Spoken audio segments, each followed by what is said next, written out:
IT अंतर्गत आपल्या पाल्यांसाठी form भरायची आता सुरुवात झाली आहे. शिक्षणाचा हक्क कायद्यानुसार दुर्बल आणि वंचित घटकातील मुलांसाठी 25% राखीव जागावर शैक्षणिक वर्ष 2027 साठी ऑनलाईन प्रवेश प्रक्रिया मंगळवार म्हणजे आजपासूनच ते 10 मार्च दरम्यान ऑनलाईन अर्ज स्वीकारले जाणार आहेत.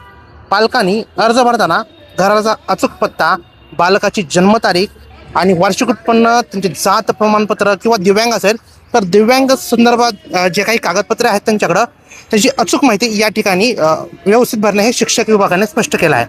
आर्थिक दुर्बल घटकामध्ये समावेश होण्यासाठी पालकांचे आर्थिक उत्पन्न हे 1 लाखापेक्षा कमी असणे ही सर्वात महत्त्वाची बाब आहे.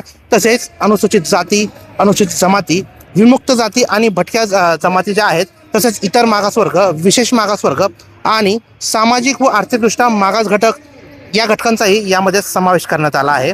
कागदांची तपासणी करण्यासाठी यासाठी खास पथकही नेमण्यात आले आहे. यामध्ये गट शिक्षण अधिकाऱ्यांच्या अध्यक्षतेखाली एक समितीही नेमण्यात आली आहे. पाहायला गेलं तर आता या IT ॲडमिशनमध्ये अनेक जे पुण्यातील पालक आहेत यांना यात ॲडमिशन मिळतं. यामुळे जो विद्यार्थ्यांचा किंवा जे गरीब विद्यार्थी आहेत, जे गरीब पालक आहेत यांचा प्रवास सोयीस्कर होतो. यामुळे 25% आरक्षणाची तरतूद यामध्ये दिलेली आहे. इयत्ता 1ली ते 8वीपर्यंत हा नियम लागू आहे.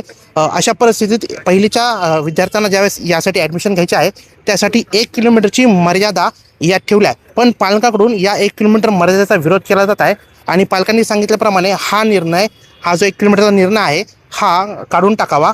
आता नेमकं पाहायला गेलं तर आता काही दिवसच राहिलेत, आजपासून फॉर्म भरण्याची सुरुवात आहे. पण आता हा जो नियम आहे हा जे पुणे महानगरपालिका किंवा राज्य सरकार हा नियम काढेल का आपल्याला हे पाहावं लागेल.